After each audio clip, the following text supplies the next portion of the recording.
ठीक है, आज की क्लास की शुरुआत करते हैं। आप श्योर। सभी को मेरा सादर जय जिनेन्द्र। जय जिनेन्द्र। त्रिपति वंदना। सभी के हाथ आनंद केंद्र पे जुड़े हुए हैं। वंदे अरहम।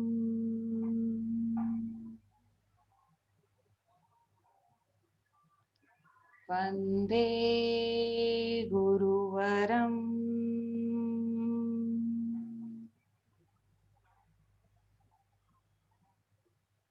वंदे सत्यम।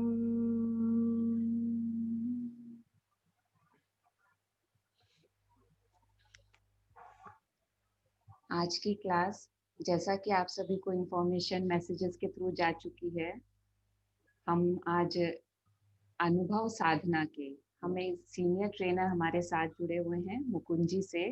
आज हम उनको सुनेंगे, उनके एक्सपीरियंस, उनके वो हमें बताएंगे। इससे पहले वो स्टार्ट करें, मैं थोड़ा सा उनके बारे में इंट्रोडक्शन देना चाहती हूँ। एजुकेशनल क्वालिफिकेशन देखिए, मुकुंद जी LLB, चार्टर्ड अकाउंटेंट और न्यूरोपैथ फिजिशियन, और इन्होंने डिप्लोमा जेनोलॉजी से डिप्लोमा किया हुआ है मुंबई यूनिवर्सिटी से, और जैन विश्व भारती यूनिवर्सिटी से एडवांस लेवल का मेडिटेशन कोर्स भी इन्होंने किया हुआ है।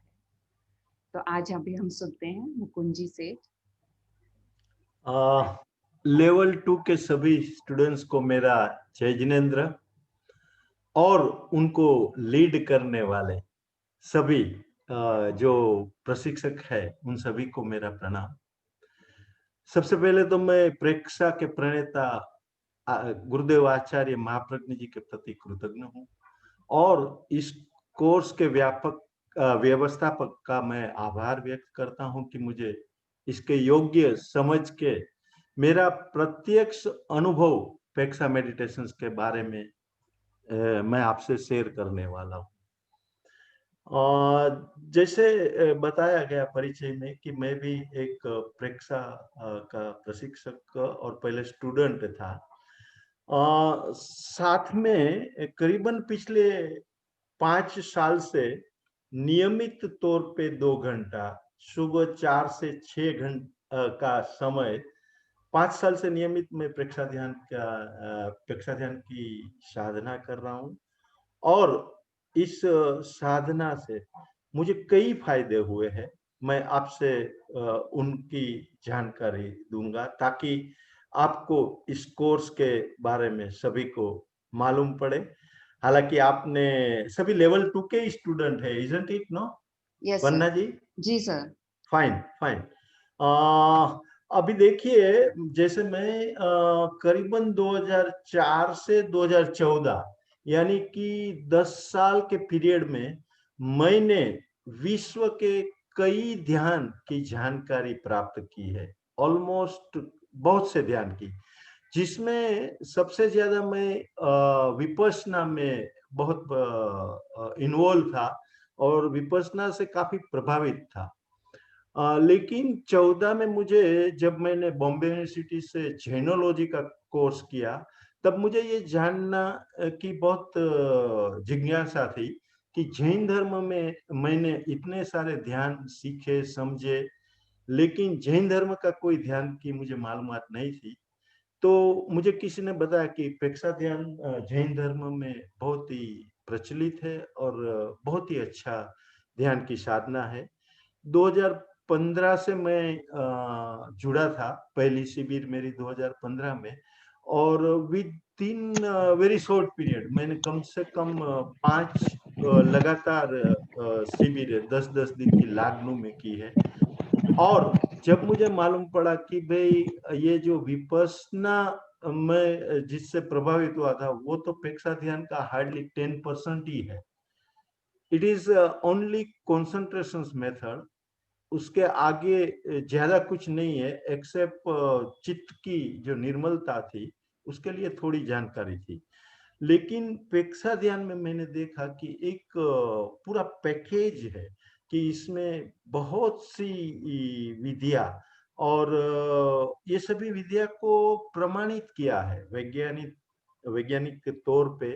ये सभी विद्या का एक्सपेरिमेंट करके आचार्य महाप्रज्ञ जी ने लगभग 20 साल से ज्यादा इसमें पूरे रिसर्च वर्क करने के बाद ये साधना हमारे पास रखी है।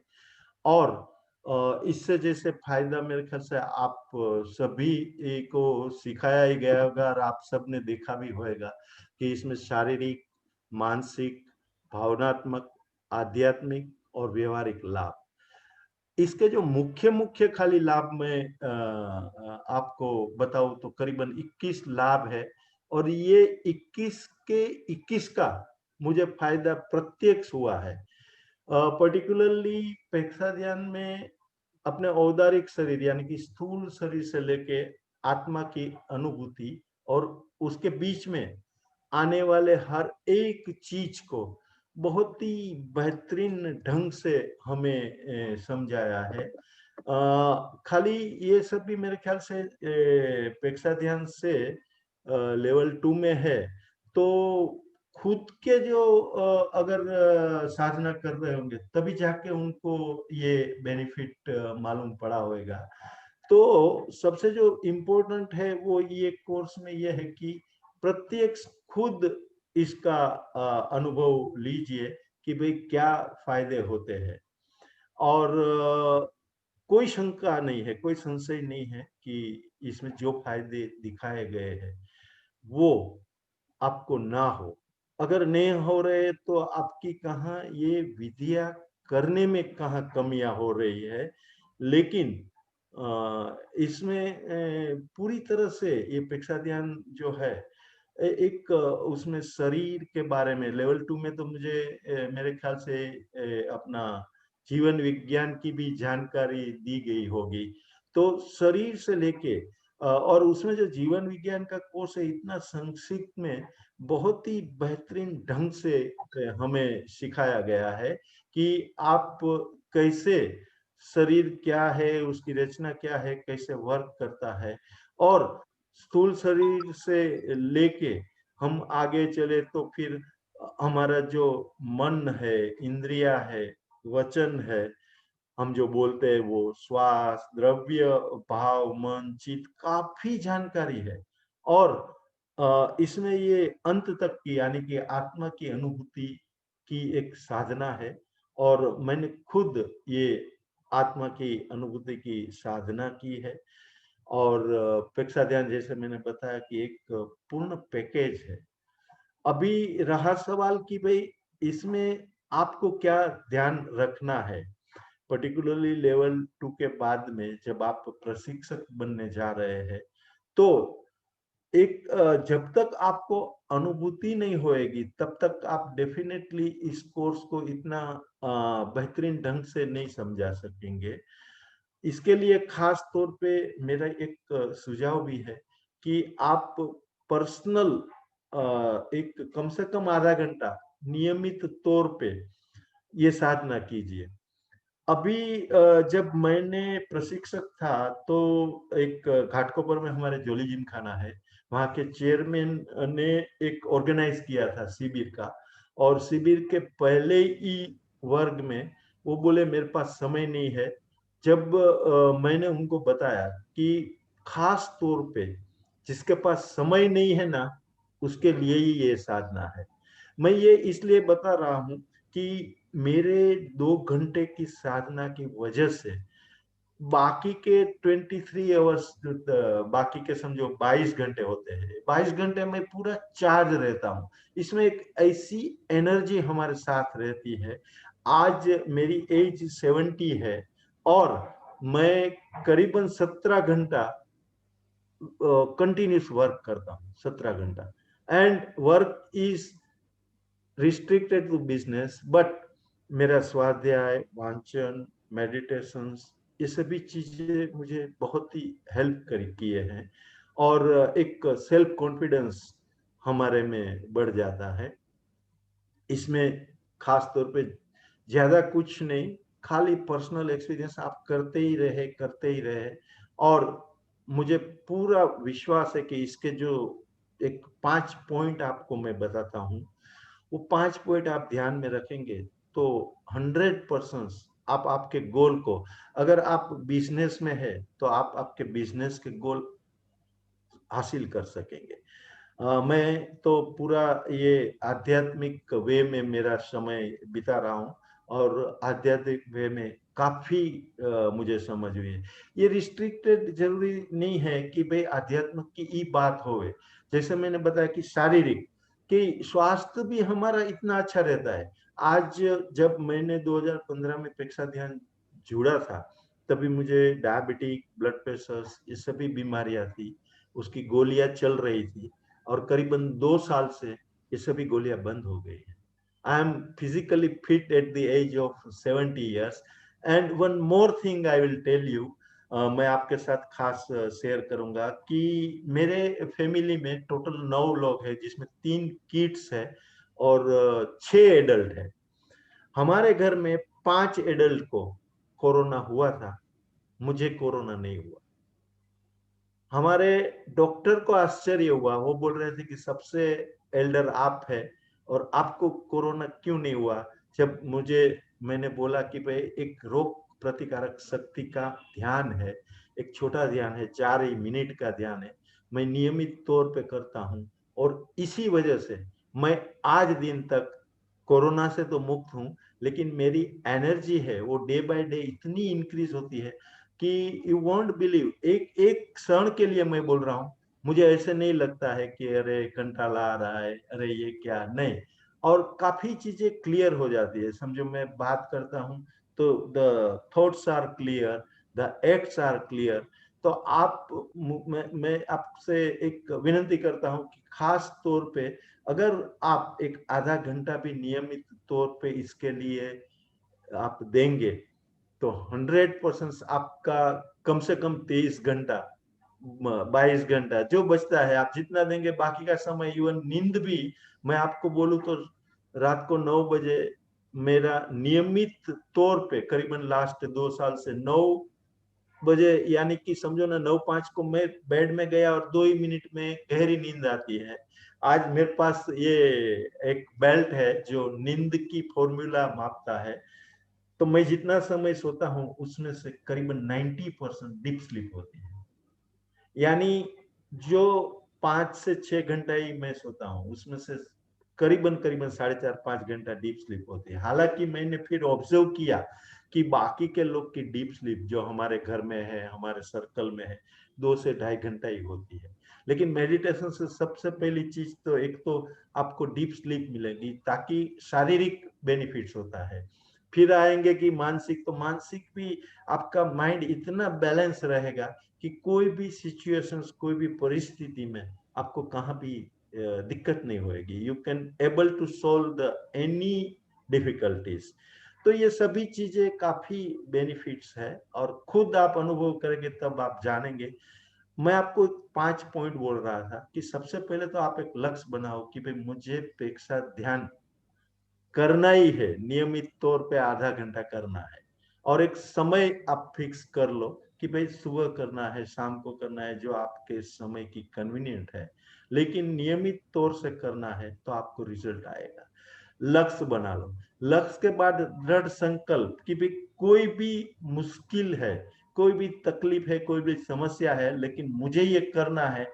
ये यकीन मानो कि अगर आपका दृढ़ संकल्प रहेगा ना, तो बाकी की परिस्थितियां अपने आप आपको अनुकूल बन जाएगी। ये मेरे खुद का अनुभव है कि कोई भी काम कहाँ भी मेरा नहीं अटकता है। मैं एक दृढ़ संकल्प करता हूँ कि मुझे ये करना है, 100% हो जाता है। तीसरा पॉइंट, एक पूर्ण श्रद्धा रखे आत्मविश्वास के साथ कि जब महाप्रज्ञ जी ने 20 साल ये एक्सपेरिमेंट करके ये विद्या रखी है और ये विद्या से काफी लोगों को बेनिफिट्स हुआ है। मैं तो आपको यकीन दिलाता हूँ कि मैंने तो ऑलमोस्ट बहुत सारी ध्यान की विधियां सीखी है, लेकिन ये एक बेहतरीन है। और फोर्थ है hard work. Hard work in the sense कि भाई पर्टिकुलरली आप जब ध्यान में बैठते हैं, हो सकता है आपको 2 दिन, 4 दिन, 6 दिन आपका मन नहीं लगे, लेकिन मन के पर 100% आपकी कमांड आ जाएगी। आप कोर्स में हार्ड वर्क, एकाग्रता के लक्ष्य रख के और फिर चित्त की निर्मलता, मेनली ये 2 चीज ध्यान में रख के आप बैठेंगे तो मैं 2 घंटा without any thoughts, without any physical movements, I am sitting निर्विचार अवस्था में एंड एंजॉइंग दी थिंग्स। और 5वां पॉइंट की निश्चिंत आपको परिणाम की प्राप्ति होगी। ये 5 पॉइंट लक्ष्य, दृढ़ संकल्प, पूर्ण श्रद्धा और हार्ड वर्क, निश्चित परिणाम, इसमें कोई संशय नहीं है। फिर से एक बार आप लेवल 2 के सभी स्टूडेंट्स को मेरी शुभकामना है कि आप खुद ये इसका लाभ जरूर से उठाए। इसके बारे में कोई आपके प्रश्न है तो 1-2 प्रश्न पूछे, ताकि आपको कोई शंका, कोई संशय या आपको कुछ विशेष जानकारी चाहिए तो मैं डेफिनेटली आपसे शेयर करूंगा। पर्टिकुलरली ये कोर्स देखा जाए तो बहुत ही शॉर्ट कोर्स है। इसमें ध्यान की जो मुख्य है कि कार्योत्सक 4 चरण, आई थिंक प्रैक्टिकल भी आप कराते ही होंगे वन्ना जी।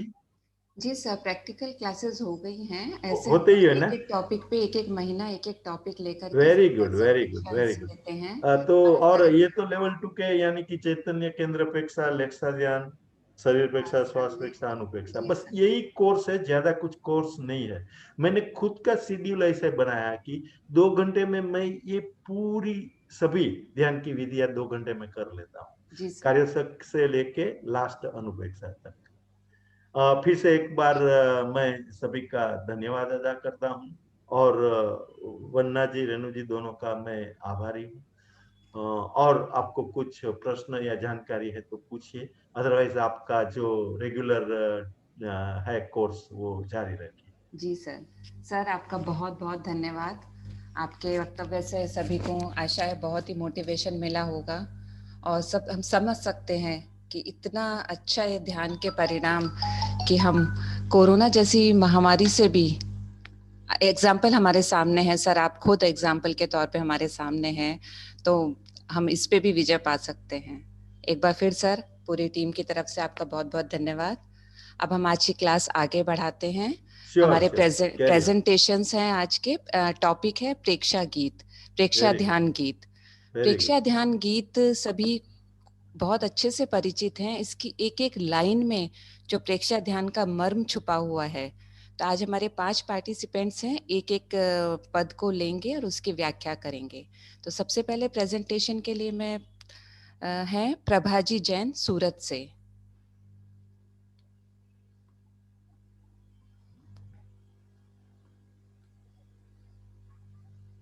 जय जिनेन्द्र।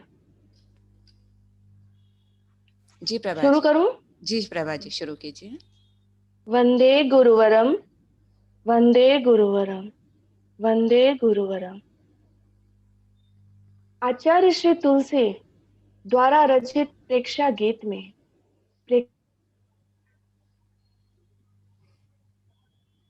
प्रस्तुत किया है। आत्म साक्षात्कार प्रेक्षा ध्यान के द्वारा स्वप्न हो साकार, इस अभियान के द्वारा हमारा अस्तित्व द्वंदात्मक है। आत्मा और शरीर भिन्न है। आत्मा अमूर्त है, शरीर मूर्त है। आत्मा जीव है, शरीर अजीव है। आत्मा अरूपी है, शरीर रूपी है।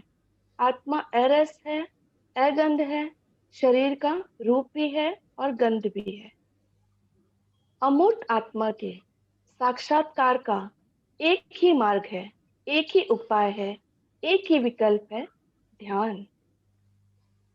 प्रेक्षा अर्थात देखना, ज्ञाता दृष्टा भाव से देखना, गहराई में उतर कर देखना। ध्यान का अर्थ है चित्त की निर्मलता, तन्मयता, तल्लीनता। प्रेक्षा ध्यान की प्रक्रिया में चित्त को एक आलंबन पर टिकाकर ज्ञाता दृष्टा भाव से उसकी प्रेक्षा की जाती है। वैसे देखा जाए तो जीव का एक ही लक्ष्य है। हर प्राणी, हर व्यक्ति का एक ही लक्ष्य होता है, दुख से मुक्ति। डायरेक्ट हो या इनडायरेक्ट, हर प्राणी, हर जीव सिर्फ सुख प्राप्त करना चाहता है। उसके हर कार्य में उसकी एक ही मंशा होती है कि उसे सुख की अनुभूति हो। प्रेक्षा ध्यान के द्वारा हम आत्म साक्षात्कार कर अपने अस्तित्व, अपनी क्षमताओं और अपने अज्ञान को जानते हैं, दुख के कारण को समझते हैं। प्रेक्षा ध्यान तो वो दर्पण है, प्रेक्षा ध्यान वो दर्पण है और वो दवा भी है जो कारण का भी पता करती है और उसका निवारण भी करती है। हम देखते हैं कि दुख के मार्ग की भी हमें झलक मिलती है और सुख के मार्ग का सपना साकार हो जाता है।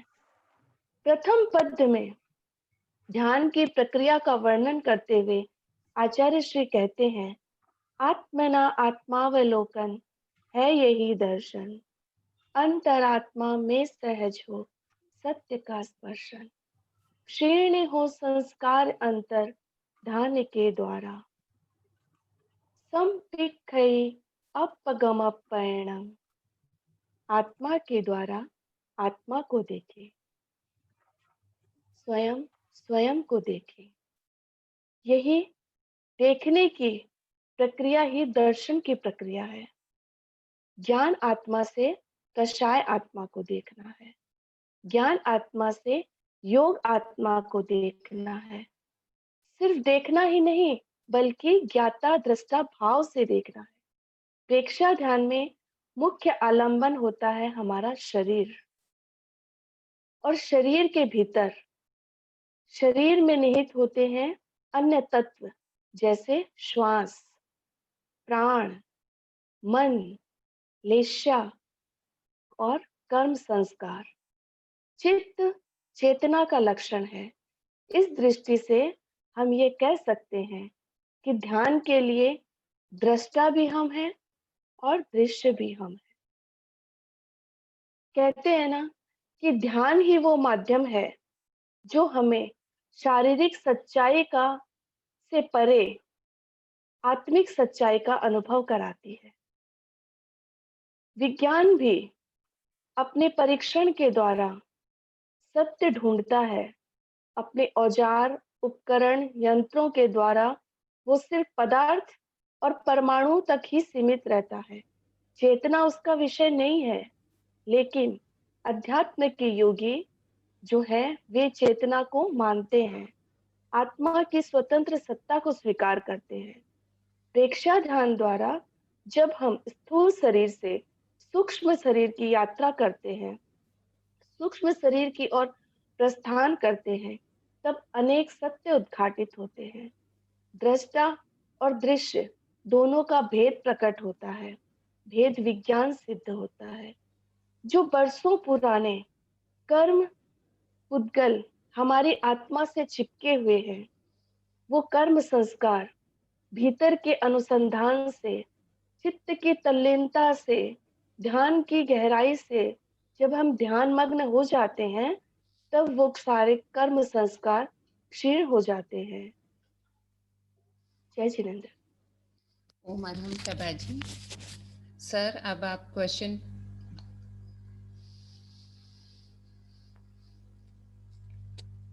No thank you. Modi sir, sir आप कोई क्वेश्चन पूछना चाहेंगे? नहीं, दैट्स ऑल। करके एलोबरेट कीजिए। अंतरात्मा में सत्य का सहज स्पर्शन कैसे हो? सर क्वेश्चन रिपीट कीजिए ना एक बार। दूसरी जो लाइन है फर्स्ट स्टेंजा की, अंतरात्मा में सहज हो सत्य का स्पर्शन, इसको थोड़ा सा समझाइए। हाँ, जब हम प्रेक्षा करते हैं, जब हम ध्यान करते हैं, तो हमारे अंतरात्मा में, इस भीतर में जो सत्य होता है, हम उसका स्पर्श कर सकते हैं। जैसे स्थूल से हम भीतर सूक्ष्म शरीर तक जाते हैं, तो पहले हमें प्राणों के स्पंदन महसूस होते हैं, हमें दुख की अनुभूति होती है। जैसे एक एग्जाम्पल है कि हम कोई दर्पण है, अगर वो दर्पण हिल रहा है तो उसमें हमें अपना चेहरा क्लियर दिखाई नहीं देगा, लेकिन जब वो दर्पण स्थिर हो जाता है तो हमें अपना चेहरा दिखाई देता है, चेहरे के दाग धब्बे भी दिखाई देते हैं, चेहरे का भद्दा रूप भी दिखाई देता है, उसकी सुंदरता भी दिखाई देती है। उसी तरह जब हम स्थिर होकर ध्यान करते हैं, अंतर पहुंच जाते हैं भीतर तक, तब हमें सारे सत्य का उद्घाटन होता रहता है और तेजस शरीर तक पहुंचते हैं, फिर कर्म शरीर तक पहुंचते हैं। आई थिंक सुभा जी, आपने बताया, अब इसमें दो बात और बतानी है साथ। जी दर्पण स्थिर होना चाहिए, ये भी बात ठीक है, बात बिल्कुल ठीक है, दर्पण स्थिर होगा, लेकिन दर्पण भी साफ होना चाहिए। दर्पण पर यदि धूल है तो भी कुछ दिखाई नहीं देगा, तो जी दर्पण भी साफ होना चाहिए। दूसरा, देखने वाले की दृष्टि भी साफ होनी चाहिए और जी बिना चश्मे की होनी चाहिए। लाल रंग का चश्मा लगाया हुआ है तो लाल लाल दिखेगा उसको, है ना। तो दृष्टि भी साफ होना चाहिए, दर्पण भी साफ होना चाहिए, स्थिरता भी होनी चाहिए। तो फिर हम क्या बोलेंगे कि ध्यान करने से क्या होता है, एकाग्रता होती है, मन पर मन की एकाग्रता सत्ती जाती है, तो धीरे धीरे हम भीतर, हम मतलब सूक्ष्म की तरफ बढ़ते जाते हैं। इसके साथ इससे भी ज्यादा जो कहता हूँ मेरे दृष्टि से कई 10 गुना 100 गुना इंपॉर्टेंट है राग द्वेष से मुक्त देखने की स्थिति। ध्यान के द्वारा हमारी राग द्वेष से मुक्त देखने की स्थिति और गहरी लंबी बनती है, और सत्य का स्पर्श वही व्यक्ति कर सकता है जो राग द्वेष से मुक्त है। क्योंकि जो राग द्वेष से युक्त है वो किससे देखेगा, या तो राग से देखेगा या द्वेष से देखेगा, मतलब पूर्व धारणा से देखेगा। राग और द्वेष से जो धारणाएं बनी हुई थी उससे देखेगा तो कभी सत्य नहीं देख पाएगा। सत्य वही व्यक्ति देख सकता है जो देखते समय, जानते समय पूर्व धारणाओं से मुक्त है और राग द्वेष से मुक्त है। सबसे इंपॉर्टेंट जो सूत्र है हमारा, तो पहली लाइन में बोलना, आत्मना आत्मावलोकन है यही दर्शन। प्रेक्षा ध्यान का दर्शन क्या है, आत्मा के द्वारा आत्मा को देखो। दूसरी लाइन का मतलब हुआ फिर जब हम आत्मा के द्वारा आत्मा को देखते हैं, राग द्वेष से मुक्त होकर देखते हैं, तो फिर हम बिना धारणाओं से देखना भी सीख जाते हैं, राग द्वेष के बिना भी देखना सीख जाते हैं। फिर हमको जो जैसा है, क्योंकि जब राग द्वेष नहीं होगा तो जो जैसा है वो कैसा दिखेगा, वैसा ही दिखेगा ना, जो जैसा है वैसा ही दिखेगा, यथार्थ दिखेगा, और यथार्थ को देखना ही सत्य को देखना है। तो अंतरात्मा में सहज हो, फिर क्या होता है, उसके लिए सत्य को देखने के लिए प्रयास नहीं करना पड़ता, सहज होता है। उस समय हर समय जो जितना जितना राग से मुक्त है उतना उतना वो सत्य के नजदीक पहुंचता है। तो ये दूसरी लाइन होगा, क्षीण हो संस्कार अंतर ध्यान के द्वारा। राग द्वेष से मुक्त होकर देखेंगे, गहराई में जाएंगे तो निर्जरा होगी, संवर भी होगी, निर्जरा भी होगी, तो पुराने संस्कार क्षीण होंगे। तो आपने बहुत अच्छा किया है ना। Vandana ji please next please. जी सर। नेक्स्ट पार्टिसिपेंट है पुष्पा जी पोखरना, सूरत से हैं, ये सेकंड स्टैंजा के व्याख्या करेंगे। पुष्पा जी।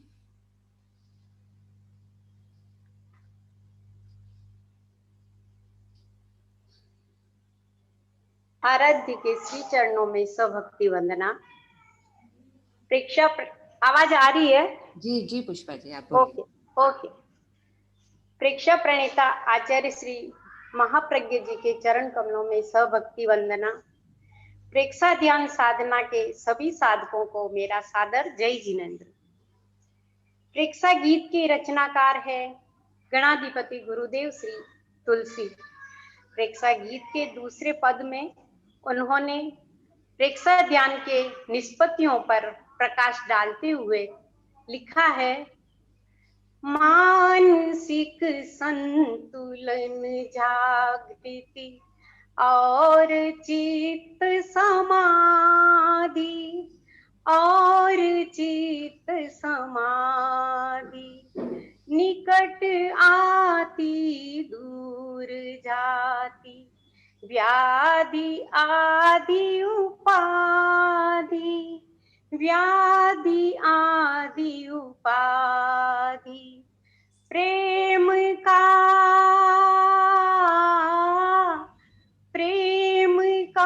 विस्तार निज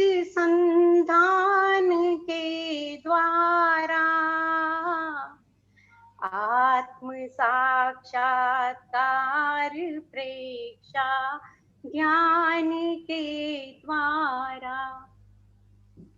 प्रत्येक व्यक्ति में मानसिक संतुलन होना बहुत जरूरी है, संयम का होना बहुत जरूरी है। लेकिन आजकल हम देखते हैं कि प्रत्येक व्यक्ति, चाहे वह छोटा हो बड़ा हो उम्र में, लेकिन उनमें मानसिक असंतुलन ज्यादा है। और इसका कारण है कि व्यक्ति अपने आवेश एवं आवेग पर नियंत्रण रखने का अभ्यास नहीं है। अगर इन पर आवेश और आवेग पर नियंत्रण रखा जाए तो ये मानसिक संतुलन सही रह सकता है।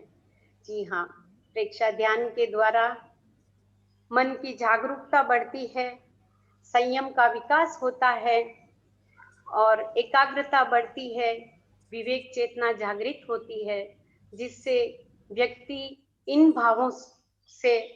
भावों को अपने तक सीमित रख सकता है और इनके प्रवृत्ति में लाने से जो दुष्परिणाम होते हैं उनसे मुक्त हो सकता है। व्यक्ति प्रतिकूल परिस्थितियों में भी संतुलित रह सकता है। ध्यान के अभ्यास के पुरुषार्थ से व्याधि यानी शारीरिक रोग, आदि यानी मानसिक रोग, उपाधि यानी भावनात्मक रोग, तीनों रोग दूर होते हैं। व्याधि, आदि, उपाधि तीनों अवरोधक समाप्त हो जाते हैं। ध्यान के अभ्यास में जब स्वयं के भीतर प्रवेश करते हैं, स्वयं का अनुसंधान करते हैं, स्वयं से जुड़े हुए सत्यों की खोज करते हैं और जैसे जैसे ध्यान की साधना आगे बढ़ती है और जैसे साधन और साध्य में निकटता आती है, जब और जहाँ निकटता आती है, तब और वहाँ समाधि घटित होती है। परम आनंद की अनुभूति होती है, आत्मा की झलक दिखाई देने लगती है, अप्रतिहत शक्ति की उपलब्धि होने लगती है और हम अनुभव करते हैं मैं चैतन्यमय हूँ। तब साधक का दृष्टिकोण ही बदल जाता है। पहले वह अपने प्रियजनों को ही अपना समझता है, लेकिन ध्यान की साधना के बाद उसमें मैत्री के भाव जागृत हो जाते हैं। आत्मोपम्य, सभी जीवों के प्रति आत्मोपम्य के भाव जागृत हो जाते हैं। जैसी मेरी आत्मा वैसी सभी की आत्मा, ऐसे भाव उसमें भर जाते हैं तथा सभी जीवों के प्रति करुणा और मैत्रीमय बन जाता है। व्यक्ति अपने आप को समझने लगता है और अपने आप को समझने से दूसरों को समझना बहुत सहज हो जाता है। अतः वे किसी से वैर विरोध नहीं करता, दूसरों पर दोषारोपण भी नहीं करता। अतः प्रेम बढ़ता है, प्रेम का विस्तार होता है। ओम अरहम। मेरा अनुरोध है सीनियर ट्रेनर से कि प्रेक्षा ध्यान से जुड़े हुए मुझे काफी कम समय हुआ है और मेरा ज्ञान भी बहुत अल्प है, कुछ भी गलती हुई हो तो प्लीज माफ कीजिए। ओम अरहम। Pushpa ji, sir please. पुष्पा जी, आपने अब कम समय में भी बहुत अच्छा बोले हैं आप, और ऐसे ही आगे प्रयास करते रहिए। आप ये बताइए, अब आंसर होना चाहिए इसी स्टेंजा में जो बताया गया उसके अनुसार होना चाहिए। प्रेक्षा ध्यान से समाधि का जागरण कैसे हो? जी, हमारा साध्य है आत्मदर्शन, आत्मा का साक्षात्कार, और साधन है प्रेक्षा ध्यान, और दोनों का स्वभाव सर एक है। आत्मा का स्वभाव भी है देखना और जानना, दर्शन और ज्ञान, और प्रेक्षा ध्यान की पद्धति भी है केवल देखना, केवल जानना। जब ये दोनों साधन और साध्य का स्वभाव एक हो जाता है और व्यक्ति अपने भीतर में प्रवेश करता है और अपने राग द्वेष रहित होकर के, निस्तरंग होकर के अगर देखता है, प्रियता और अप्रियता के भाव से रहित होकर के, तो हमें आत्मा की झलक दिखाई देती है। नहीं, ठीक अपने को बोलना था इसी स्टेंजा के में जो दिया गया इसमें ना, मानसिक संतुलन जागृति और चित्त समाधि, चित्त निकट आती समाधि। दूर जाती व्याधि आदि उपाधि। चित्त हाँ, समाधि क्या चित्त होती है? समाधि, निकट आती है। चित्त समाधि के समाधि अंतर निकट आती है मतलब चित्त समाधि बढ़ती है, बढ़ती और है, आदि विचार व्याधि नहीं होती। उपाधि, हाँ, आदि व्याधि उपाधि दूर होती है। इसका दूर आंसर इस स्टेंजा के अनुसार क्या होगा? प्रेक्षा ध्यान से धीरे धीरे आदि व्याधि उपाधि कम होगी, मतलब शारीरिक मानसिक और भावनात्मक भावना। तनाव, जो नेगेटिविटी है वो सब कम होगी, तो चित्त जी समाधि बढ़ती जाएगी। जी सर। Next please. जी सर। नेक्स्ट है सुधाजी बरोला मुंबई से, थर्ड स्टैंडर्ड। सुधाजी।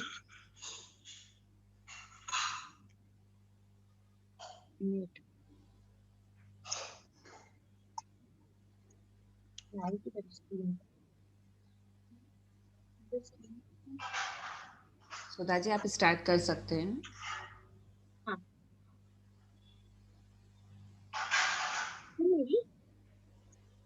आप थोड़ा सा लाउड बोलिए प्लीज, थोड़ा कम आ रही है आवाज। वंदे गुरुवरम, वंदे गुरुवरम, वंदे गुरुवरम। प्रेक्षा गीत की रचना गणाधिपति गुरुदेव तुलसी द्वारा की गई है। इसके तीसरे पद्य में गुरुदेव ने प्रेक्षा ध्यान की जिन निष्पत्तियों के बारे में बताया है वे हैं: बदल जाते हैं रसायन ग्रंथियों के स्राव, बदलते व्यवहार सारे बदलते हैं भाव, बदलता संसार आना पान के द्वारा, आत्म साक्षात्कार प्रेक्षा ध्यान के द्वारा। परंतु ये परिवर्तन घटित कैसे होंगे? ये परिवर्तन प्रेक्षा ध्यान की साधना के अंतर्गत कराई जाने वाली चैतन्य केंद्र प्रेक्षा और लेस्या ध्यान के द्वारा घटित होते हैं। हमारा शरीर रसायनों का पिंड मात्र है। इन रसायनों का संतुलन हमारे शरीर, वाणी और मन की क्रियाओं को प्रभावित करता है। ये न सिर्फ हमारी शरीर की प्रत्येक क्रियाओं को प्रभावित करते हैं, अपितु हमारे भावों को भी विकृत कर देते हैं। अतः इनका संतुलन अति आवश्यक है, और जिसका एकमात्र सूत्र है ध्यान की साधना। हमारे व्यक्तित्व को प्रभावित करने वाले ये रसायन आते कहाँ से हैं, पहले हम ये जानें। हमारे शरीर में दो प्रकार की ग्रंथियां हैं, एक है अंतःस्रावी ग्रंथियां और बाह्यस्रावी ग्रंथियां। अंतःस्रावी ग्रंथियां या एंडोक्राइन ग्लैंड्स के जो स्राव हैं वो हार्मोन कहलाते हैं। ये हार्मोन रक्त संचार के माध्यम से हमारे पूरे शरीर में प्रवाहित होते हैं, और ये हमारे शरीर की, मन की और वाणी की प्रत्येक क्रियाओं में न सिर्फ भाग लेते हैं, अपितु उन पर उनका नियंत्रण भी होता है। हमारे भीतर उत्पन्न होने वाले सभी अच्छे बुरे भावों पर नियंत्रण इन्हीं अंतःस्रावी ग्रंथियों के द्वारा होता है। ये भाव उत्पन्न होते हैं कहाँ से? वास्तव में ये भाव तो हमारे इस भव और पूर्व भव के संचित कर्मों से उत्पन्न हो रहे हैं, जो कर्म बंध के कारण प्रतिक्षण हमारे व्यक्तित्व से जुड़े हुए हैं। अतः परंतु इन भावों की उत्पत्ति का भी मूल है हमारा चैतन्य, हमारी आत्मा। चैतन्य के स्पंदन कषाय के वलय को तोड़कर जब अध्यवसाय के रूप में बाहर आते हैं, तो ये स्पंदन लेस्या तंत्र के रंगों के साथ मिलकर भावधारा बन जाते हैं। ये भावधारा की तरंगे जब सघन होती है तो लेस्याओं का निर्माण करती हैं। ये लेस्याएं इन भावधारा की तरंगों को भाव के रूप में निर्मित कर इन्हें नाड़ी तंत्र और अंतःस्रावी ग्रंथियों के स्रावों के माध्यम से मस्तिष्क तक पहुंचा देती है। इसके पश्चात हमारे शरीर, वाणी और मन की प्रवृत्ति होती है। अब यदि हम लेस्या तंत्र के स्तर पर ही जागरूक हो जाएं, तो इन अशुभ लेस्याओं को शुभ लेस्याओं में परिवर्तित कर सकते हैं, नकारात्मक भावों को सकारात्मक बना सकते हैं। परंतु ये परिवर्तन इतना आसान नहीं है। ये परिवर्तन पर जिसका नियंत्रण है वो है हमारी अंतःस्रावी ग्रंथियां। अतः जब तक इन अंतःस्रावी ग्रंथियों के श्रावों का परिष्कार नहीं होगा तब तक हमारे भावों का भी परिष्कार संभव नहीं है। प्रेक्षा ध्यान के अंतर्गत इन अंतःस्रावी ग्रंथियों के शोधन की सबसे सरल प्रक्रिया है चैतन्य केंद्र प्रेक्षा। ऐसे तो हमारे शरीर में चेतना के कई केंद्र हैं, कई स्थान हैं, परंतु जहां पर यह चेतना सघन होती है उन्हें चैतन्य केंद्रों की संज्ञा दी गई है। ये चैतन्य केंद्र हमारे अंतःस्रावी ग्रंथियों के संवादी केंद्र भी हैं, उनके भी स्थान हैं। अतः जब चैतन्य केंद्र प्रेक्षा के अंतर्गत इन केंद्रों की प्रेक्षा की जाती है, इनकी एकाग्रता से इन पर अपना ध्यान केंद्रित किया जाता है, तो न सिर्फ ये चेतना के केंद्र जागृत होते हैं, ये निर्मल बनते हैं, अपितु अंतःस्रावी ग्रंथियों के श्रावों का भी परिष्कार होने लगता है और धीरे धीरे भावों पर हमारा नियंत्रण होने लगता है। अतः अंतःस्रावी ग्रंथियों का जब परिष्कार होता है, जब भावों पर हमारा नियंत्रण होता है, तो हमारे व्यवहार में, हमारे दृष्टिकोण में अपने आप परिवर्तन होने लगता है।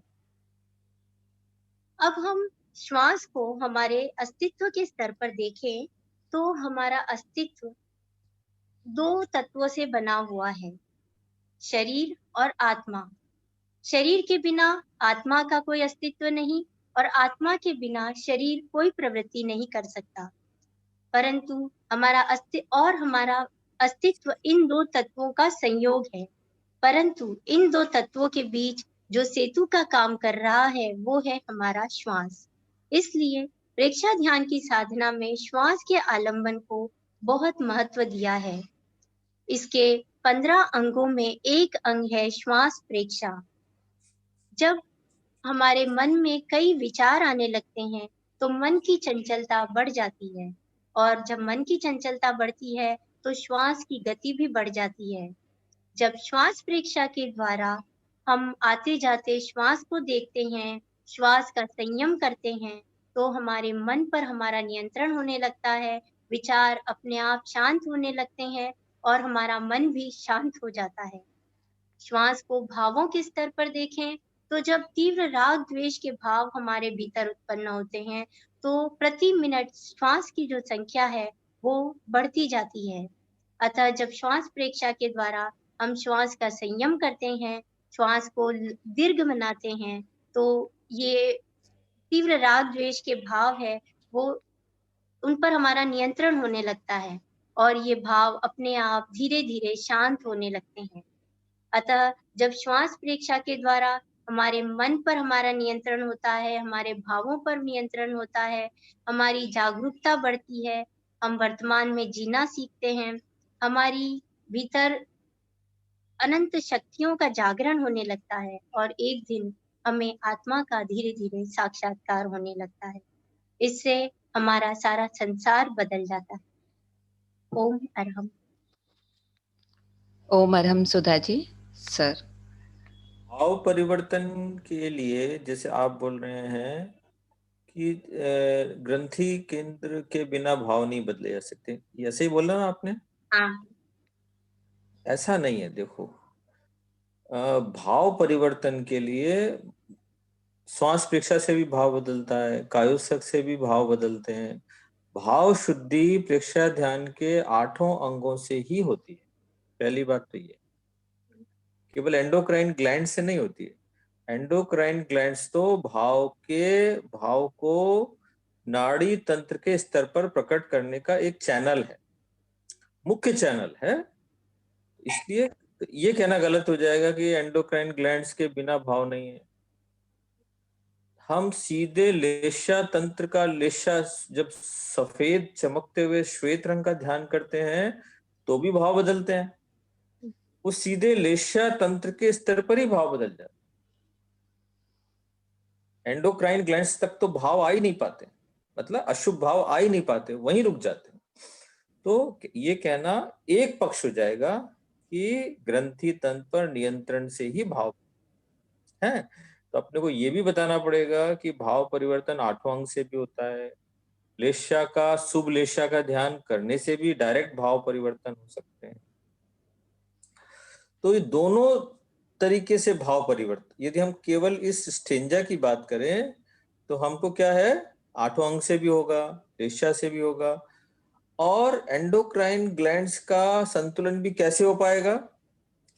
जो भीतर से भाव आएगा तो आएगा, जैसा भाव आया, जैसे भीतर से भाव आया वैसा सीक्रेशन करना है, लेकिन ध्यान के द्वारा जो हमारी कंट्रोलिंग ग्लैंड्स है वो सशक्त बन जाती है, वो पावरफुल बन जाती हैं, तो वो नेगेटिव इमोशंस के सीक्रेशंस को अलाउ नहीं करती। तो भी भाव, फिर क्या, भाव भीतर से तो आए लेकिन हमारे मन तक नहीं पहुंचे, मन को नेगेटिव विचारों में जाने नहीं दिया उसको। ये एंडोक्राइन ग्लैंड्स के स्तर पर काम होता है भाव नियंत्रण का, कि भाई भीतर से मान लिया शुभ लेशा में जितनी ताकत थी उसने अशुभ लेशा को उतना रोका, भाव नियंत्रण किया। अब उसके बाद आगे बढ़ गए भाव, वो एंडोक्राइन ग्लैंड्स तक भी पहुंच गए। एंडोक्राइन ग्लैंड्स में यदि कंट्रोलिंग ग्लैंड्स कौन सी हैं, 3 बताइए। एड्रिनल ग्लैंड्स और हमारे एंडोक्राइन ग्लैंड्स में 3 ग्लैंड्स है, पिट्यूटरी ग्लैंड्स, एड्रिनल ग्लैंड्स और gonads gland. No pineal gonads और एड्रिनल तो नेगेटिव इमोशंस को के सीक्रेशन पैदा करने वाली हैं, शक्ति को पैदा करने वाली हैं। हमारी कंट्रोलिंग ग्लैंड्स है पिट्यूटरी, पीनियल और हाइपोथैलेमस। तो इन पर नियंत्रण ध्यान के द्वारा बढ़ता है, तो ये अशुभ भावों के सीक्रेशंस को शरीर पर उतरने नहीं देती, कंट्रोल कर लेती वहीं पर। चलिए ठीक है, अब next please. Thank you sir. Next participant Pratibha ji Chopra, 4th stanza के लिए थाने से। प्रतिभा जी। Pineal pituitary.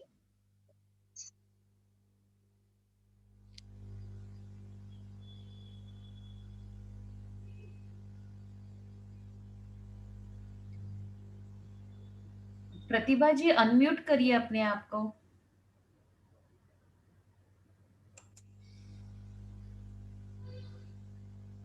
अब सुनाई दे रहा है?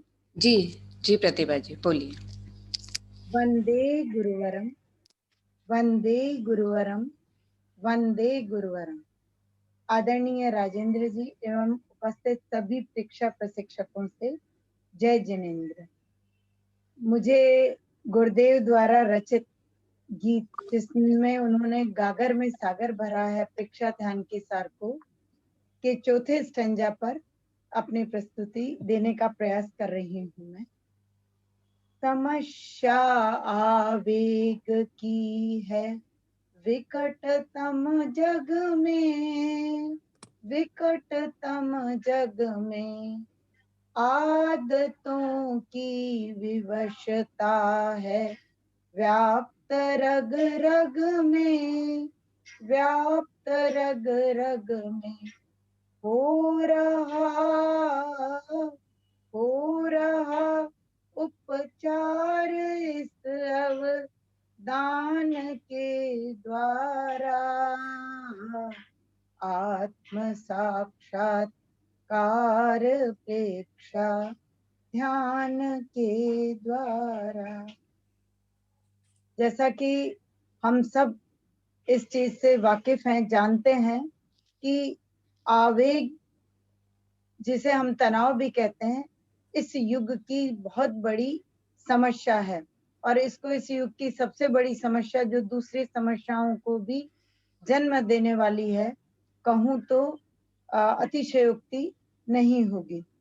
और ये जो आवेग की समस्या है, ये इतनी भयंकर है कि छोटे छोटे बच्चों से लेके युवा बड़े सब में देखने को मिल रही है, और अन्य समस्याओं को भी यह जन्म देती है। तो सबसे पहले तो हम ये जाने कि ये आवेग की समस्या उत्पन्न ही क्यों होती है। आवेग की समस्या के पीछे भी मूल कारण तो संवेग या हमारे जो कर्म रूपी भाव हैं, जो कर्म है वो भाव में जब बदलते हैं तो उन्हीं को ही हम संवेग कहते हैं। जब वे जटिल बनते हैं तो वे आवेग और आवेश का रूप धारण कर लेते हैं। और इसके पीछे जो बाहरी कारण है वे भी कारण कई हैं। उसमें है वर्तमान की हमारी जीवन शैली, जिसके अंदर हमने सादगी को छोड़कर भौतिक साधनों को प्रमुखता दे दी है। पैसे और दिखावे का जो बोलबाला है, प्रदर्शन बढ़ता जा रहा है, वह भी तनाव का एक कारण है। प्रतिस्पर्धात्मक जिंदगी हम जो जी रहे हैं वह भी तनावों को जन्म देती है। कसायों को उद्दीप्त करने के भी वर्तमान युग में अनेक साधन हैं, जिनके कारण हमारे जो कर्म रूपी कसाय हैं वे बहुत जल्दी उद्दीप्त हो रहे हैं और हमारी दिनचर्या इतनी अव्यवस्थित हो गई है कि हम अपने लिए समय ही नहीं निकाल पा रहे। और इनके साथ में एक और बहुत प्रमुख कारण है जो कि इन तनावों का कारण है, वह है कि धर्म और अध्यात्म से बढ़ती हुई दूरी। इसके कारण हमें जो सही मार्गदर्शन और शांति नहीं मिल पाती है और हम तनावों में ग्रसित होने लगते हैं। अब आता है कि इसका जब तनाव हमारे अंदर है तो उनके परिणाम भी दिखेंगे ही, और वे परिणाम है शारीरिक, मानसिक और भावनात्मक रूप से रुग्ण हो जाना। यानी तनाव के असर जो हैं वे चौतरफा हैं। हम सबसे पहले ये हम अपनी भावनाओं से बीमार होते हैं, भावनाएं दूषित होती हैं, हमारे अंदर नेगेटिव थॉट्स बढ़ने शुरू हो जाते हैं और हमारे ये नेगेटिव थॉट्स क्रोध, मान, माया, ईर्ष्या रूपी ये जो नेगेटिव थॉट्स हैं ये फिर मानसिक बीमारियों को जन्म देते हैं। और हम वर्तमान में देखते हैं कि मानसिक बीमारियां तो बहुत ही ज्यादा बढ़ी हुई हैं, जिन्हें हम साइकोसोमेटिक डिजीज कहते हैं। Heart disease, blood pressure, sugar, इसके अतिरिक्त तनाव के कारण डिप्रेशन और आत्महत्या की चीजें भी बहुत बढ़ रही है। कोरोना काल में हम देखते हैं कि पागलपन की भी वृत्ति पहले भी बढ़ी हुई थी और इस समय में ये और ज्यादा बढ़ने लगी है। और भी बहुत सारी जो चीजें हैं वो अपना मानसिक जो है वो अपना असर दिखाना शुरू करती हैं और इन मानसिक तनाव के कारण शरीर में भी, जो मैंने साइकोसोमेटिक डिजीज बोली, वो भी आने लगती है। इसके अतिरिक्त भी जब मानसिक रूप में आदमी स्वस्थ नहीं होता तो शरीर में अनेक बीमारियां आना शुरू हो जाती है। वो नशे की गिरफ्त में आ जाता है और नशे के कारण अन्य सैकड़ों समस्याएं उत्पन्न होना शुरू हो जाती है। और यदि तनाव मुक्ति में नशे का भी सहारा नहीं लिया जाता तो व्यक्ति डॉक्टर के पास में भागता है, नींद की दवाइयां शुरू हो जाती हैं और साथ में जो इन बीमारी का, तनाव की बीमारी का इलाज करने के लिए डॉक्टर ट्रैंक्विलाइजर जो देते हैं, ट्रैंक्विलाइजर मेडिसिन देते हैं, उसके भी साइड इफेक्ट काफी होते हैं। व्यक्ति अपनी स्मरण शक्ति भूल जाता है और अपनी स्मरण शक्ति को कम कर देता है। इसके अतिरिक्त भी चिड़चिड़ापन आना और नींद का पूरा बराबर न होना, सुस्त रहना, आदि चीजें इसके प्रभाव के कारण आती हैं। और जब ये सब चीजें होती हैं, आदमी नशा करता है तो नशा उसको परमानेंट इलाज तो नहीं देता, पर एक बार वो तनाव को भूल जाता है या उसको वो कम लगता है। पर जैसा कि है कि फिर बाद में नशे के कारण पैसे की अभाव हो जाता है, डिसीजन वो नहीं ले पाता, अनेक समस्याएं उसके सामने पैदा होती है। घर में कलह होता है तो पारिवारिक अशांति होती है, तो वह भी दूसरी समस्याओं को जन्म देती है। तलाक वगैरह की समस्याएं भी इसी से जुड़ जाती हैं। अब हम आते हैं कि समस्या के साथ में प्रेक्षक ध्यान में इसका क्या उपाय है। प्रेक्षा ध्यान के प्रयोग वैसे भी इंटरलिंक्ड हैं, एक प्रयोग दूसरे से किसी न किसी रूप में जुड़ा हुआ ही है। तो प्रेक्षा ध्यान के ऐसे तो सभी प्रयोग तनाव की समस्या का समाधान दे सकते हैं, पर इसका सबसे जो सशक्त उपाय है वह है कायोत्सर्ग। कायोत्सर्ग में वह शक्ति है कि वह शारीरिक, मानसिक और भावनात्मक तीनों तरह के तनावों को दूर कर सकता है। और इसका जो प्रयोग है वह भी बहुत मान्य है और विज्ञान के द्वारा भी इसको मान्यता प्राप्त है। वैज्ञानिक उपकरणों के द्वारा भी इसका मापन होता है या हो रहा है। स्विट्जरलैंड के एक नोबेल पुरस्कार विजेता डॉक्टर वॉल्टर ने इसे ट्रोपोट्रॉफिक प्रक्रिया कहा है। इसके अंदर उन्होंने बताया कि जो तनाव से शरीर के अंदर नेगेटिव चेंज आते हैं उनको हम स्वतः सूचन के द्वारा उनको बदल सकते हैं और चेंज कर सकते हैं। जो कायोत्सर्ग की जो हमारी ये प्रक्रिया है वह भी ऐसी है।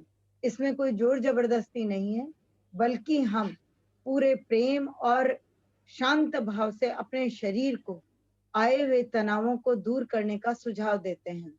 और इसका फल ये होता है कि जो हमारा तनाव के कारण जो हमारा सिंपैथेटिक सिस्टम बहुत ज्यादा सक्रिय हो गया था, जिसके कारण कई हमारे पैरासिम्पैथेटिक सिस्टम ने काम करना या तो कम या बहुत लगभग बंद के जैसा कर दिया था, वह भी सक्रिय होना शुरू हो जाता है। सिंपैथेटिक के कारण जब वो लगातार काम करता है तो फिर कई अवयव तो वो परमानेंट सक्रिय रहने शुरू कर देते हैं सिस्टम की गड़बड़ के कारण, जैसे पाचन तंत्र का अकड़ना, मांसपेशियों का तनाव आदि। और पैरासिम्पैथेटिक को जब समय नहीं मिल पाता तो वह निष्क्रिय हो जाता है। वो तनाव हटाने का जो उसका काम है उसको वो करने में समर्थ नहीं होता। पर जब कायोत्सर्ग के माध्यम से हम शरीर को शिथिल करते हैं तो जो हमारा सिंपैथेटिक सिस्टम है वह तो उस समय निष्क्रिय हो जाता है, बल्कि हमारे ऊर्जा की उतनी बचत तो होना शुरू हो जाती है जो नींद के समय में भी जितनी हम ऊर्जा अपनी नहीं बचा पाते उतनी हम कायोत्सर्ग के समय में अपनी ऊर्जा को बचाना शुरू कर देते हैं। और साथ के अंदर जो हम सजेशन देते हैं उसके कारण एड्रिनल के जो स्राव हैं वो कम होना शुरू हो जाते हैं और जो पैरासिम्पैथिक हमारा नाड़ी सिस्टम है वो सक्रिय हो जाता है और वो जो सिंपैथेटिक नर्व सिस्टम के कारण जो अनियमितताएं शरीर में उत्पन्न हुई है उनको वो क्योर करना शुरू कर देता है। प्रतिभा जी, टाइम काफी ज्यादा, प्लीज अब माफी चाहूंगी, आप अपना वक्तव्य प्लीज टाइम के अंदर संपन्न कर दीजिए। और जो भावनात्मक हमारे में नकारात्मकता आती है वो जब हम कायोत्सर्ग के अंदर आते हैं, वेद विज्ञान को देखते हैं, सच्चाइयों को देखना शुरू करते हैं, वे नकारात्मक भाव हमारे दूर होते हैं। मानसिक जब हमें शांति मिलती है तो हमारी मानसिक बीमारियों में भी उसका लाभ मिलता है। जैसा कि अभी हमारे जो आज अतिथि वक्ता थे उन्होंने बताया कि डायबिटीज आदि जो भी बीमारियां थी जब से प्रेक्षा ध्यान से वे जुड़े तो उनके सारी टैबलेट्स बंद हो गई। वह परिवर्तन हम स्वयं में महसूस कर सकते हैं और शारीरिक बेनिफिट्स तो इससे होंगे ही होंगे। इसी बात के साथ में मैं अपना वक्तव्य संपन्न करती हूँ। ओम अरहम, जय जय। ओम अरहम। प्रतिभा जी, एक रिक्वेस्ट सभी पार्टिसिपेंट से, प्लीज तो जो टाइम का, समय का थोड़ा सा ध्यान रखें, क्योंकि हमारी पूरी क्लास उसी अकॉर्डिंगली अरेंज की जाती है, तो अभी और लोगों को भी सुनना है। Thank you. नेक्स्ट ले लीजिए सर, आप कोई अभी एक्चुअल में मैं थोड़ा, मेरी बिटिया की शादी में कलकत्ता हूँ मैं, और बीच बीच में कॉल भी आ रहे हैं, तो मैं प्रतिभा जी का थोड़ा सुन भी नहीं पाया पूरा।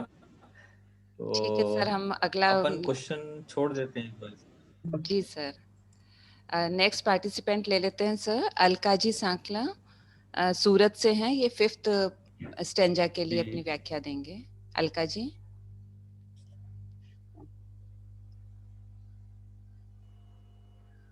वंदे अरहम, वंदे गुरुदेव। गुरुदेव के चरणों में कोटि कोटि वंदना।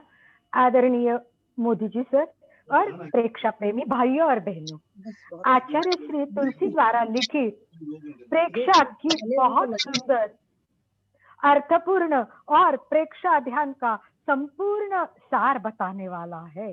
और इस प्रेक्षा ध्यान के 4 स्टांजा अभी अभी हमने सुने और हर समस्याओं का समाधान कैसे प्रेक्षा ध्यान से मिलता है ये हमें पता चला। सभी समस्याओं का समाधान मिलने के बाद प्रेक्षा ध्यान में हमें और क्या मिलता है ये हम जानते हैं स्टांजा 5 में। तो आज का मेरा विषय है प्रेक्षा गीत का स्टांजा 5। मुझे तो ऐसा लगता है प्रेक्षा ध्यान का पूरा सार गुरुदेव ने इस लास्ट स्टांजा में दिया है। प्रेक्षा ध्यान का महत्व स्पष्ट करते हुए उन्होंने बताया है कि विधिवत और नियमित अगर प्रेक्षा के प्रयोग करेंगे तो लाइन 1 और लाइन 2 उसमें उन्होंने प्रेक्षा ध्यान के प्रयोग बताए हैं। अणुप्रेक्षा, लेक्षा ध्यान, कायोस्वर और श्वास प्रेक्षा। ये करने से क्या होगा तो उन्होंने कहा धरा पर उतर आए स्वर्ग। तो ये समझने के लिए हमें ये जानना होगा कि स्वर्ग क्या होता है। तो सुना है और जानते हैं कि स्वर्ग में सुख ही सुख होता है, दुख का नामो निशाना नहीं होता है, आनंद और शांति होती है। प्रभा जी ने तो पहले स्टांजा में बताया कि हर व्यक्ति को सुख चाहिए और पुष्पा जी ने बताया कि परम आनंद की अनुभूति भी चाहिए। तो इस प्रकार गुरुदेव तुलसी द्वारा हमें बताया गया है। तो ये जो सुख सुख सुख तो हम अगर सारे प्रयोग करेंगे और ये सारे प्रयोग और बहुत अच्छी तरह से हमारे प्रयोग होते हैं तो निश्चित ही धरती पर स्वर्ग उतर आएगा। क्योंकि अनुप्रेक्षा के प्रयोग करें, रंगों का ध्यान करें, सभी समस्याओं का समाधान कायोस्वर करें और सर्वोत्कृष्ट जब हम प्रेक्षा ध्यान का प्रयोग श्वास प्रेक्षा करेंगे तो आनंद, केवल आनंद नहीं आत्मानंद, परमानंद मिलेगा और सुख की अनुभूति होगी। और यही है स्वर्ग जिसे जाने के लिए हम स्वप्न देखते हैं। गुरुदेव फरमाते हैं स्वप्न क्यों देखते हैं, स्वर्ग को ही हम इस तरह धरती पर ला सकते हैं। तीसरी लाइन में क्या बताया है, हृदय हो हृदय हो अविकार केवल ज्ञान के द्वारा। इसमें 2 शब्द समझने की बहुत जरूरत है।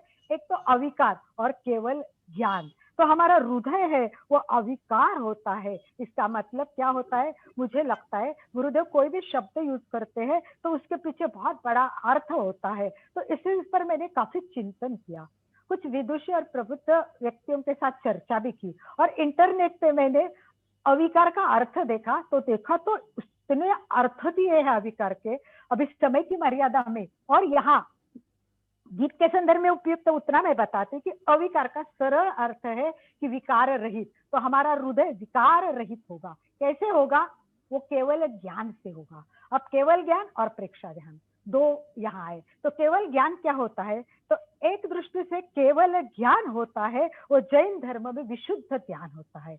और कहते हैं कि ये ज्ञान होता है, ये जो हमारे कर्म है 4 कर्म, विकार का मूल भी जानना जरूरी है।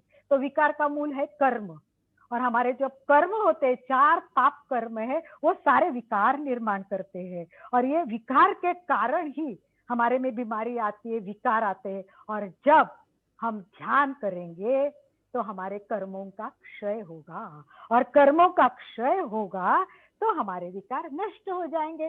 जैसे ही हमारे विकार नष्ट हो जाएंगे हृदय प्योर हो जाएगा, हमारा हृदय एकदम अविकार मतलब विकार से रहित हो जाएगा। और ये केवल ज्ञान से द्वारा, तो मतलब ध्यान से द्वारा।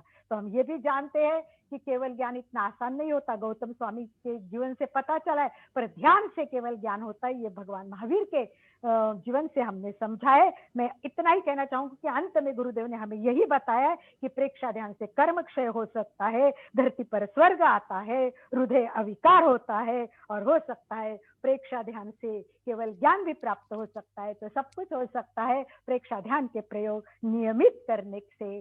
तो हम सब प्रेक्षा ध्यान के प्रयोग करें और हमारा हृदय अविकार हो, इसी भाव के साथ ओम अरहम। ओम अरहम। अलका जी।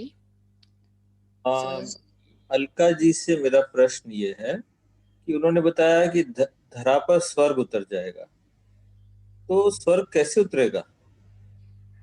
स्वर्ग उतरता है इसका तो मतलब आपने बताया कि भाई आनंद होगा, सुख होगा, क्यों होगा? ध्यान से कैसे होगा?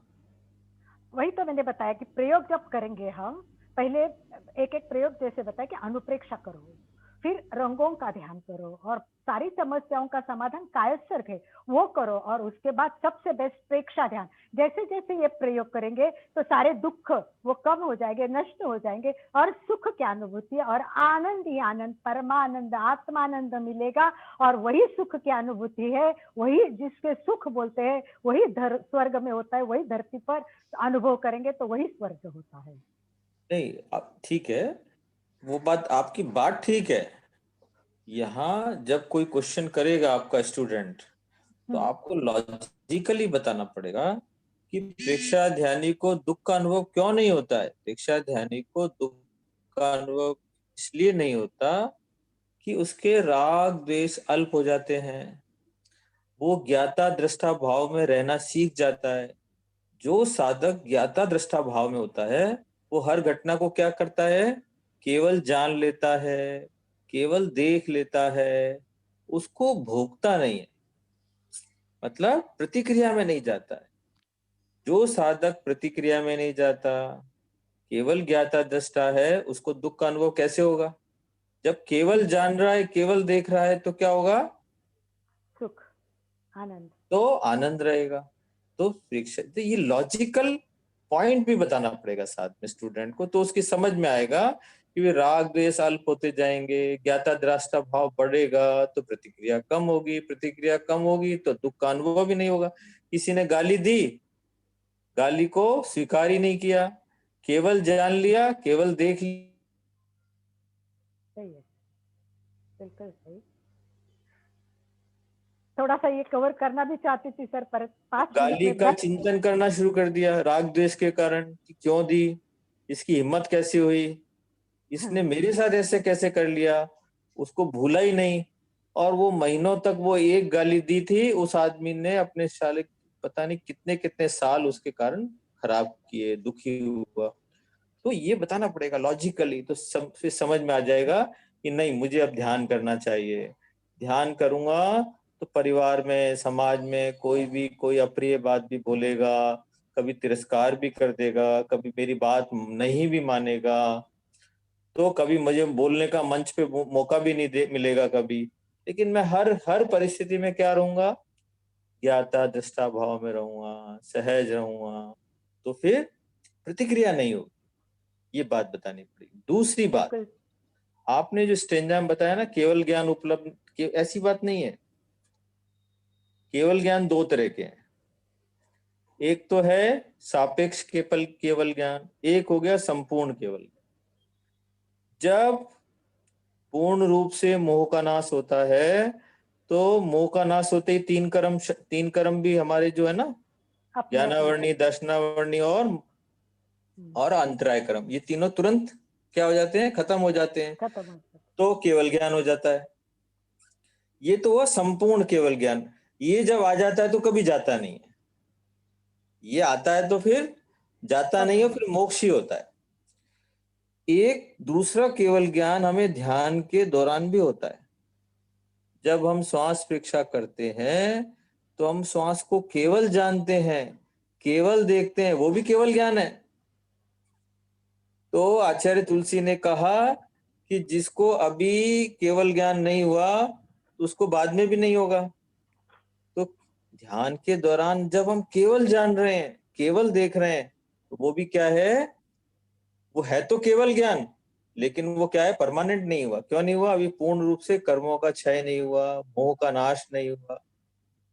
तो ध्यान के द्वारा क्या होता है, हृदय अविकार हो जाता है, केवल ज्ञान भी होता है। लेकिन क्या होता है, अभी हमको केवल ज्ञान कौन सा हो रहा है? क्षणिक हो रहा है। जितनी देर हम ज्ञाता दृष्टा भाव में हैं, उतनी देर हम केवल ज्ञान में हैं, केवल दर्शन में हैं। जैसे ही विचारों में जाते हैं, राग द्वेष में गए, वो केवल ज्ञान खंडित हो गया, छूट गया हमसे। तो अभी आ रहा है केवल ज्ञान, जा रहा है केवल ज्ञान, आ रहा है केवल ज्ञान। ये सापेक्ष बात है। और निरपेक्ष दृष्टि से देखें तो जब पूर्ण रूप से मोह का नाश होगा तो हमको केवल ज्ञान मिल जाए। वंदना जी, अब है कोई पार्टिसिपेंट? नहीं सर, आज के हो धन्य- गए हैं। धन्यवाद सर, बहुत बहुत अच्छा बताया। मैं थोड़ा बताने वाली थी परंतु टाइम लिमिट में वो नहीं बैठ रहा था। मैंने वर्ड टू वर्ड शब्द बताने की खाली कोशिश की। ठीक है वंदना जी, अब आगे जी का सर, क्रम अब नहीं, बताएं। बस सर आज की क्लास आप यही संपन्न कराएं। संपन्न करा दें आज का? तो फिर जी अब सर, क्योंकि समय पूरा हो गया है। जी सर। ठीक है, तो हम सब पूज्य गुरुदेव के प्रति बहुत बहुत आभारी हैं कि उनकी कृपा से हमको प्रेक्षा ध्यान मिला है, हम सीख रहे हैं, कर रहे हैं। और एक बात मैं सबसे जरूर कहना चाहूंगा, ये जो गीत में जितनी भी बातें आई, और मुकुंद भाई ने भी बहुत अपने विचार रखे, और मतलब मुकुंद भाई ने जो विचार रखे केवल ऐसा नहीं बताने की दृष्टि से रखे, उन्होंने उनका अनुभव किया, उनके जीवन में वो बात आई है। जी सर। और बहुत सारे उनके जीवन के अनुभव है कि उन्होंने ध्यान के द्वारा कैसा, मतलब हर समय, जैसे बोलते हैं ना, हर समय साधक, जैसे बोलते हैं ना, सदा दिवाली संत के आठों प्रहर आनंद। तो प्रेक्षा ध्यान करने वाले को आठों प्रहर आनंद की अनुभूति रहती है। तो हम जितना जितना प्रेक्षा ध्यान में डूबेंगे, राग द्वेष कम करेंगे, उतना उतना हम भीतर से सजग हो जाएंगे, राग द्वेष से थोड़ा अलग रहना सीख जाएंगे, उतना उतना भीतर।